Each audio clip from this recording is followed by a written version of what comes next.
प्यारे बच्चों, आज की वीडियो में मैं बात करूंगा पॉलीटेक्निक का फॉर्म भरने में किन किन डॉक्यूमेंट्स की ज़रूरत पड़ेगी, क्या क्या आपको चाहिए, क्या चीज़ आपके पास अगर नहीं है तो उसको जल्द से जल्द बनवा लीजिए, या आपके पास जितनी चीज़ें हैं, जितने डॉक्यूमेंट्स हैं, क्या उनसे ये फॉर्म भरा जाना संभव है। इसके बारे में पूरी जानकारी आपको मैं दूंगा। साथ में फॉर्म भरने का लास्ट डेट कब तक है और कब से फॉर्म भरा जा रहा है, ये भी आपको मिलेगी इस वीडियो के अंदर जानकारी।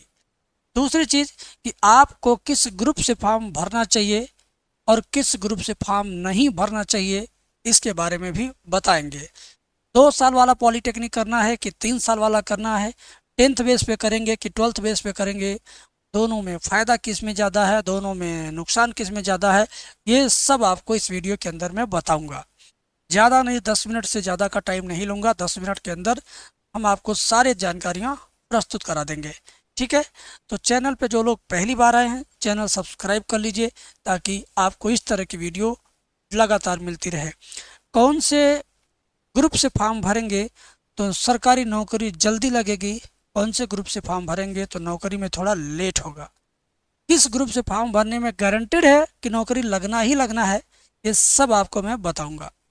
वीडियो थोड़ा समय लेकर के देखिएगा, भगा करके स्पीड में, शोरगुल में, चौराहे पर, बाजार में मत देखिएगा। इत्मीनान से अकेले में बैठ कर के अपने लाइफ की ये बेस्ट वीडियोज है, इसको ज़रूर देखिएगा। ठीक है, हम बात करने वाले हैं पॉलीटेक्निक प्रवेश परीक्षा 2026 की पूरी जानकारी देंगे। पॉलीटेक्निक से जुड़ी हुई संपूर्ण जानकारी आपको मिलेगी इस वीडियो में। फॉर्म भरने के लिए क्या क्या ज़रूरी दस्तावेज हैं उसको मैं बताऊंगा। सरकारी नौकरी का रास्ता पक्का होगा कौन से ग्रुप से फॉर्म भर के आप तैयारी करके पढ़ाई करेंगे। ठीक है, तो इतनी सारी जानकारी इस वीडियो के अंदर है तो यार एक लाइक तो बनता है। वीडियो लाइक करके तब देखना शुरू करिए। दूसरी चीज़ कि अब आपका मैं समय नहीं लूँगा, समय बिना गंवाए हम सीधे आ जाते हैं इसके आवेदन के लिए। जब आप इसका फॉर्म भरेंगे तो फॉर्म भरने के लिए आपको क्या क्या देना है। 10th की मार्कशीट, अगर आप 10वीं में इस वक्त पढ़ रहे हैं, परीक्षा देने के बाद मार्कशीट पाएंगे, तो ये ज़रूरी नहीं है कि आप 10th की मार्कशीट रहेगी तभी आप फॉर्म भर सकते हैं। अगर आप इस वक्त 10th में हैं, ठीक है, और एग्ज़ाम देना है फरवरी में, तो भी आप इस फॉर्म को भर सकते हैं। रोल नंबर जो प्रवेश पत्र में होगा वो डाल दीजिएगा। ठीक है, एडमिट कार्ड पे जो रोल नंबर होगा वो डाल दीजिएगा। उसमें एक ऑप्शन आता है 10th पास है या अपीयरिंग है। अपीयरिंग मतलब आप कर रहे हो, तो अपीयरिंग में भी डाल सकते हो, वो फॉर्म एक्सेप्ट हो जाएगा। एग्ज़ाम होने के बाद आपका जब रिजल्ट आएगा या एडमिशन जब पॉलिटेक्निक में लेना होगा उस वक्त आप रिजल्ट दे दीजिएगा। ठीक है, तो जो बच्चा 10th में अभी इस वर्ष है, 10th पास नहीं है, फरवरी वाला परीक्षा देगा उसके बाद वो पास होगा, तो वो बच्चा भी भर सकता है। वो ना सोचे कि हमारे पास तो अभी 10th की मार्कशीट नहीं है, हम तो अभी 10th में गए हैं, 10th अभी पास नहीं है, 10th में चल रहे हैं। भाई जो लोग 10th में चल रहे हैं या 12th में चल रहे हैं, वे भी अपीयरिंग वाला ऑप्शन चूज करके फॉर्म भरवा सकते हैं या स्वयं भर सकते हैं। क्लियर हुआ ये डाउट। अब बात आती है 12वीं मार्कशीट। अगर आप 10वीं भी पास हो गए हैं, 12वीं भी पास हो गए हैं, बीए कर रहे हो या 12वीं करके रुके हुए हो, तो आप मार्कशीट दे दो। नहीं है, अगर 12वीं में चल रहे हो तो अपीयरिंग लिख देना, 10वीं में चल रहे हो तो अपीयरिंग वाला ऑप्शन बोल देना। फॉर्म भरने वाला व्यक्ति सेलेक्ट कर लेगा कि 10th अपीयरिंग, मतलब 10th 2-3 महीने में क्लियर हो जाएगा। ठीक है, तो ऐसा करके भी फॉर्म भरा जाता है। क्लियर है। आइए, अन्य शैक्षणिक योग्यता यदि हो तो ये जरूरी नहीं। अगर आपके पास कोई और योग्यता है, मान लो ITI किए हो, नहीं ITI नहीं, कंप्यूटर वगैरह का कोर्स किए हो दाएँ बाएँ से, या कुछ और सीखे हो, तो ये सब बताने की ज़रूरत नहीं है। बस मेन होता 10th की मार्कशीट। आधार कार्ड तो सबको मालूम है। दुनिया का कोई एडमिशन हो, दुनिया का कोई कागज़ बन रहा हो, दुनिया का कोई मार्कशीट डॉक्यूमेंट बन रहा हो, किसी भी प्रकार का दस्तावेज अगर बन रहा है इंडिया में, तो उसमें सबसे ज़्यादा ज़रूरी आधार कार्ड है। वो तो आपको मालूम है, बताना नहीं है। ये समग्र आईडी पहले लगता था, अब नहीं मांगा जा रहा है। ठीक है, समग्र आईडी को आप इग्नोर करिएगा। मोबाइल नंबर, ये तो आपको पता है भाई, मोबाइल नंबर आप सबके पास है, ये तो आसानी से दे देंगे। फ़ोटो एवं हस्ताक्षर, फ़ोटो एवं हस्ताक्षर में कुछ बच्चे इस भ्रम में रहते हैं, वो सोचते हैं कि हमारा फ़ोटो खिंचाया हुआ था, 4 पीस 5 पीस बचा है, वही फ़ोटो टेबल पे रखते हैं, मोबाइल से फ़ोटो खींच देते हैं, कहते हैं लीजिए यही लगाइए। ना भैया ना, फोटो पहले का बना हुआ तो वो फोटो मत दो। आज तुम जिस उम्र में जिस समय में हो यही फोटो मोबाइल से खींच लो और जनसेवा केंद्र वाले को दे दो फॉर्म भरने के लिए, या तो उससे जाके खिंचवा लो। मतलब अभी इस वक्त जिस हालात में आप हैं वो फोटो आप खींच करके दे दीजिए या प्रिंट करा के दे दीजिए। पुराना फोटो मत दीजिए, ना पुराने फोटो का फोटो खींच के दीजिए, ऐसा मत करिए। हस्ताक्षर मैं बता रहा हूँ, हस्ताक्षर मतलब सिग्नेचर सादे कागज पे ध्यान से देखिएगा। जैसे एक एक कागज होता है इस तरह से लाइनिंग बनी रहती है, ठीक है ना। तो लाइनिंग वाले कागज पे नहीं, जो एकदम सादा होता है फोटो कॉपी वाला पेज, जैसे कि ये वाला कागज है, इस कागज में कुछ भी नहीं, कोई भी लाइन नहीं लिखी हुई है, इसी पे आप क्या करेंगे, अपना साइन कर देंगे। किसी का नाम मान लीजिए विवेक है तो अपना वो जिस तरह से विवेक लिखता होगा उस तरह से विवेक लिख देगा, ठीक है। और इसका फोटो खींच के अपने पास रख लेगा। मान लो फॉर्म भरते समय तुमने साइन किया, जिस तरह से तुम साइन करते हो बैंक पासबुक में, बैंक पे जाते हो वहाँ पर लेन देन करने के लिए, या अपने कहीं भी आप साइन करिएगा तो एक ही तरह का साइन पूरा जीवन अब निभाइएगा। ये नहीं कि फॉर्म भरते साइन इंग्लिश में कर दिए, तुम जब एग्ज़ाम देने का टाइम आया तो भूल गए इंग्लिश में किए थे कि हिंदी में किए थे, गोंच के लिखे थे कि साफ सुथरा लिखे थे। इस समस्या से बचने के लिए फॉर्म भरते समय जो सिग्नेचर आप दीजिएगा उसका आप फोटो अपने पास रख लीजिएगा, अपने मोबाइल में खींच के, मोबाइल में खींच लीजिएगा। इससे क्या होगा, जब आप एग्ज़ाम देने जाएंगे तो उसी तरह का साइन आपको एग्ज़ाम हॉल में करना रहेगा। तो आप तो भूले रहेंगे किस तरह आप किए थे फॉर्म भरते समय, इस नाते मोबाइल में आपके फ़ोटो रहेगा। तो एग्ज़ाम देने से पहले 2 दिन पहले, 1 दिन पहले घर पे ही देख लेना कि भैया हमने किस तरह साइन किया था, अच्छा ये वाला स्टाइल में किया था, तो हम इसी तरह से अब आगे भी साइन करेंगे, ठीक है। तो सिग्नेचर आपको बार बार बदलना नहीं है, चेंज नहीं करना, एक साइन शुरू कर दीजिए वही एडमिशन के टाइम समय, बैंक में, परीक्षा में, हर जगह जहाँ भी साइन की आवश्यकता होगी जिस फॉर्म में, उस फॉर्म में वही साइन करिएगा, ठीक है। साइन अपना एक ब्रांड होता है, उसको बदला नहीं जाता है, ठीक है ना। तो ये चीज़ मैंने आपको बता दिया, इतनी चीज़ें तो आपकी लगनी है। अब बात आती है कि इसका फॉर्म कब से कब तक भरा जाएगा, है ना। इसका फॉर्म आपका 15 जनवरी से फॉर्म भरा जाना शुरू हो गया है और ये 30 अप्रैल तक फॉर्म भरा जाएगा। अगर आप बोर्ड के परीक्षार्थी हो, बोर्ड के स्टूडेंट हो, तो ज़रूरी नहीं है कि फॉर्म भरने के लिए 1-2 दिन आप अपना टाइम वेस्ट करके दुकान पे जाओ या इधर उधर भटको। हम तो यही आपसे कहेंगे कि आप 10वीं में हो इस वर्ष, 12वीं में हो इस वर्ष, तो आप अपना बोर्ड परीक्षा निपटा लो। फरवरी में शुरू होगा, फरवरी में ही आपकी परीक्षाएं ख़त्म हो जाएंगी। 1 मार्च के बाद जिस दिन आपका मूड सही रहे जा कर के बजरंगबली का नाम लेकर के फॉर्म भर देना। रही बात उसकी तैयारी की, पॉलिटेक्निक एंट्रेंस एग्ज़ाम की तैयारी कैसे करोगे, इसके लिए 2 रास्ता है। पहला रास्ता है कि आप प्रीवियस ईयर पेपर खरीदो बाज़ार से, अनसॉल्व टाइप का आता है, वो सलूशन के साथ आता है, तो उसको देख देख के प्रैक्टिस कर लो। दूसरा रास्ता कि बहुत सारे चैप्टर इसमें होंगे जो आपको नहीं आते होंगे, कभी नहीं आपने पढ़ा होगा, उसके लिए आप ऑफलाइन कोचिंग कर लो। 3,000 4,000 5,000 ऑफलाइन वाले लेते हैं, वहाँ कर लो 2-3 महीने के लिए, या तो ऑनलाइन किसी भी चैनल से पढ़ लो जो आपको अच्छा पढ़ाते हों। पॉलिटेक्निक एंट्रेंस एग्ज़ाम की तैयारी मैं भी कराता हूँ, मेरे चैनल से भी जुड़ के पढ़ सकते हैं। और अगर मेरे चैनल से जुड़ के पढ़ते हैं तो फिजिक्स केमिस्ट्री मैथ, उसमें तीनों विषय हम पढ़ाएंगे। 2 विषय फिजिक्स केमिस्ट्री के लिए अलग टीचर रहेंगे, मैथ के लिए मैं हूँ, ठीक है। तो पॉलिटेक्निक के सिलेबस पे एक नज़र हम थोड़ा सा डालना चाहेंगे। जैसे कि पॉलिटेक्निक के सिलेबस में 3 सेक्टर बटा होता है। पॉलिटेक्निक का सिलेबस 3 सेक्टर में होता है। पहले सेक्टर में मैथ रहता है, मैथ में कुल मिला के 40 चैप्टर पढ़ने होते हैं, ठीक है। और इन 40 चैप्टर से कितने प्रश्न आते हैं पेपर में, 50 प्रश्न आते हैं, 50 क्वेश्चन आते हैं, ठीक है। और दूसरा सेक्शन इसका भौतिक विज्ञान का होता है, ठीक है ना, भौतिक विज्ञान का होता है। और इस वाले से लगभग आपको कितने चैप्टर पढ़ने होते हैं, 24 चैप्टर पढ़ने होते हैं, ठीक है ना। और इनसे कितने प्रश्न आते हैं, 25 क्वेश्चन आते हैं, ठीक है ना। तो आप घबराना मत, इतना सारा सिलेबस देख करके हम लोग हैं आपके लिए, मेहनत करके आपकी कामयाबी हमारे और आपके मेहनत के दम पर आगे कामयाबी मिलेगा, ठीक है। और रसायन का जो पार्ट है, रसायन विज्ञान का, ठीक है, इसमें भी 24 चैप्टर आपको क्या करना है, पढ़ना है। और इससे भी आता है टोटल 25 क्वेश्चन, ठीक है ना। इससे भी टोटल 25 क्वेश्चन आपके पेपर में आएगा।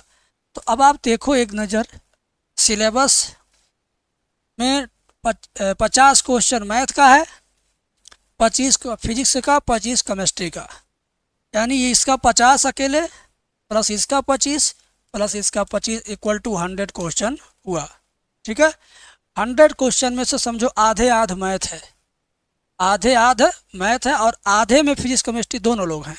देखिए 25-25 करके, तो 100 प्रश्न आएगा आपके पेपर में। 50 प्रश्न मैथ का, 25 प्रश्न फिजिक्स का, 25 प्रश्न केमिस्ट्री का। ये 9th 10th लेवल के 9th और 10th की जो फिजिक्स केमिस्ट्री मैथ के क्वेश्चन हैं उनसे मिलता जुलता आधे से ज़्यादा आता है, और जो बचा हुआ टॉपिक रहेगा वो कुछ एक्स्ट्रा चैप्टर से आते हैं जो हम लोग अपने कोर्सेज में पढ़ाते हैं। तो हम लोग तो पूरी तैयारी करा रहे हैं, तो क्या आप तैयारी करने के लिए तैयार हो? अगर हाँ तो आप हमारा ऐप डाउनलोड कर सकते हो, डिस्क्रिप्शन में लिंक है, डाउनलोड करके जाओ। उसमें पॉलीटेक्निक का बैच 499 में है। कितने में है? 499 में है। लेकिन अगर आप फ़ोन करते हो तो ये 499 समझो 500 है, आपको सीधे हम 299 में आपको ये बैच दे देंगे। लेकिन शर्त ये, जब आप कॉल करेंगे तब। कॉल करके किस नंबर पे कॉल करना? 75 25 81 80 38, इस नंबर पे 75 25 81 80 38 पे इस नंबर पे कॉल करिएगा या व्हाट्सअप करिएगा। कहिएगा कि सर हमें पॉलिटेक्निक वाला कोर्स चाहिए, 499 वाला, 299 में सर ने वीडियो के अंदर बोला है। और इस वीडियो का स्क्रीनशॉट ले लेना, मैं यहाँ पे हाथ से संकेत कर दे रहा हूँ। ये स्क्रीनशॉट अगर इस नंबर पे व्हाट्सअप करते हैं आप, तो 499 कोर्स 299 में आपको मिल जाएगा।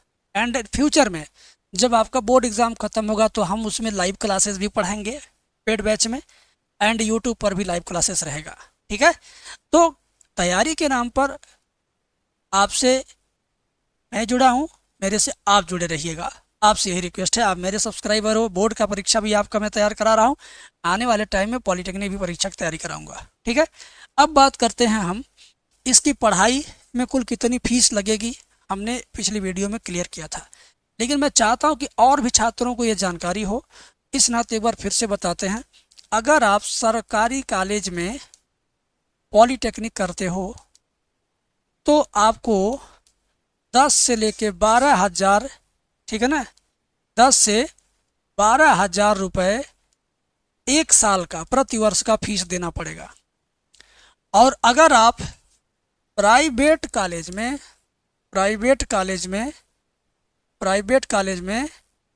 पॉलिटेक्निक करने जाते हो मेरे बाबू, तो आपको वही फीस 30 से 40,000 रुपये प्रति वर्ष देना पड़ेगा।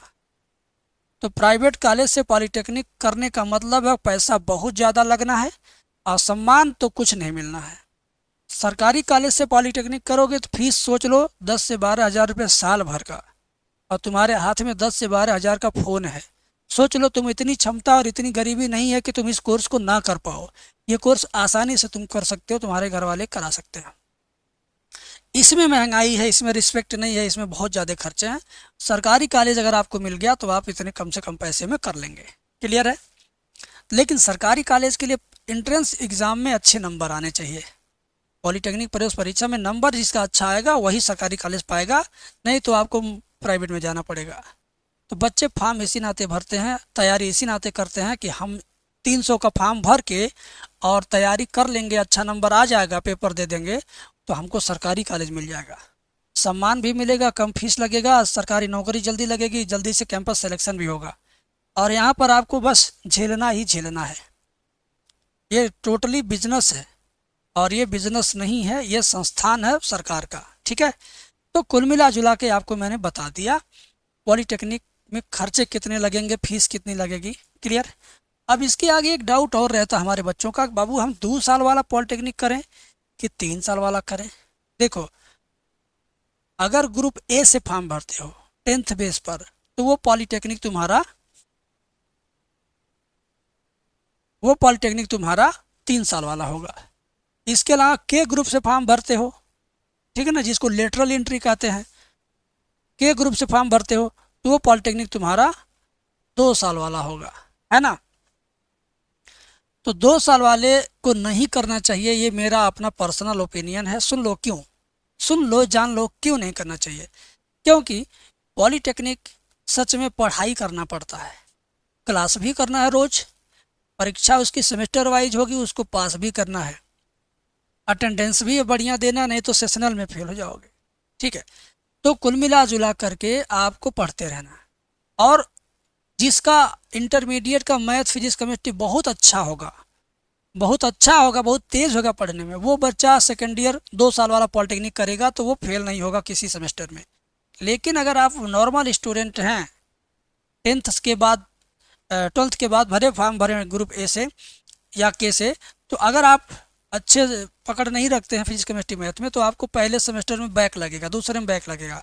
और अगर आपको जानना हो सच में ये बैक लगता है कि नहीं, तो आप मेरे से नहीं, किसी दोस्त से नहीं, उससे पूछ लेना जो इस वर्ष पॉलिटेक्निक फर्स्ट सेमेस्टर या सेकंड सेमेस्टर में होगा। उससे पूछना कि भाई आपके बैच में क्लास में कितने बच्चे हैं, तो वो कहेगा मेरे में तो 50 हैं या 40 हैं। तो फिर कहना कि फर्स्ट सेमेस्टर में 40 में से कितने लोगों का बैक लगा, तो कहेगा 40 में से भाई 30 लोग का बैक लग गया, 10 लोग बचे थे। पूछोगे कारण, अरे सर समझ में नहीं आता है, थोड़ा हार्ड पड़ रहा है। तो हार्ड पड़ेगा तो बहुत अच्छा, अगर फिजिक्स केमिस्ट्री है मैथ है तो 2 साल वाला पॉलिटेक्निक में जाओ, नहीं बैक लगेगा। लेकिन अगर नहीं उतनी जानकारी है विषय की अच्छी, तो 3 साल वाला करोगे तो तुम्हें शुरू से चीज़ें पढ़ाई जाएंगी तो बैक लगने का चांस कम हो जाता है। चीज़ों को शुरू से पढ़ोगे तो बैक लगेगा कम या नहीं लगेगा, और चीज़ों को बीच में से पढ़ोगे, से डायरेक्ट दूसरे साल में पढ़ोगे तो बीच में से पढ़ोगे यानी बीच के नीचे वाला छोड़ दिए हो, तो जब छोड़ दिए हो तो फेल होना ही है। ये एक महा डिफरेंस है 2 साल और 3 साल वाले पॉलिटेक्निक के बीच का। बाकी कोई कहे 1 साल बच जाएगा, 1 साल का टाइम बचेगा, 1 साल का फीस बचेगा, अरे बचत करने जाओगे लेकिन मानसिक हरासमेंट हो जाएगा, 2 बार फेल हो जाओगे, दांत चियार के घर आ जाओगे। ठीक है, तो बचत के चक्कर मत रहो, ज्ञान अर्जन करो, सम्मान के साथ पढ़ो, पूरी 3 साल का पूरा पॉलिटेक्निक करो। ग्रुप ए से फॉर्म भरना, इससे फॉर्म भरना, हम तो यही कहेंगे। बाकी तुम्हें बहुत बचत करना तो इधर चले जाना, ठीक है। लेकिन इधर खूब फेल होने का भी भविष्यवाणी कर दे रहा हूँ, खूब ज़्यादा कई बार फेल होगे तो इधर तुम्हारा फ्यूचर थोड़ा सा बड़ा दुखी रहेगा। दुखी जीवन जीते हुए पढ़ाई होगी और इधर सुखी जीवन जीते हुए पढ़ाई होगी। दोनों की डिग्री सेम है, दोनों की मान्यता सेम रहेगी, बशर्ते इधर तुम्हारा 1 साल का टाइम, 1 साल का पैसा बचेगा, लेकिन फेल होने का बम्पर चांस है। इधर तुम्हारा पैसा टाइम लगेगा लेकिन अच्छी जानकारी, अच्छा नॉलेज और फेल फाल होने का लफड़ा नहीं। ठीक है, आइए हमारा अगला स्लाइड क्या कहता है कि इसकी पढ़ाई में कुल कितना समय लग जाएगा। तो वही तो मैंने बताया, 2 साल वाला करोगे 2 साल लगेगा, 3 साल वाला करोगे 3 साल लगेगा, लापरवाही करोगे तो ईयर बैक लगेगा तो 4 साल लगेगा, 5 साल लगेगा, फेल हो जाओगे जब। इस नाते कहता हूँ थोड़ी सी बचत के चक्कर में बड़ा कंजूसर टाइप का मत बनो।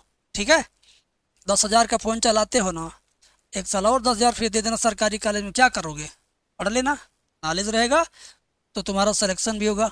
ठीक है, और एक ये भी टॉपिक है हमारा, हमने आपको अभी शुरुआत में बताया था कि 499 का हमारा बैच है।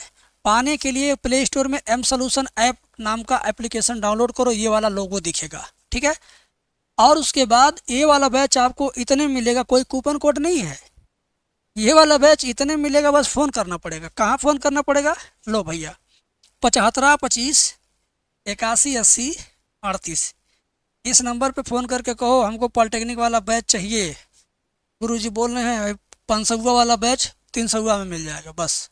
ठीक है, तो आपकी मर्जी, आपके सोचने पढ़ने का नज़रिया डिपेंड करेगा कि आप क्या डिसाइड करते हो। ठीक है, बाकी बातें अगली वीडियो में। Thank you.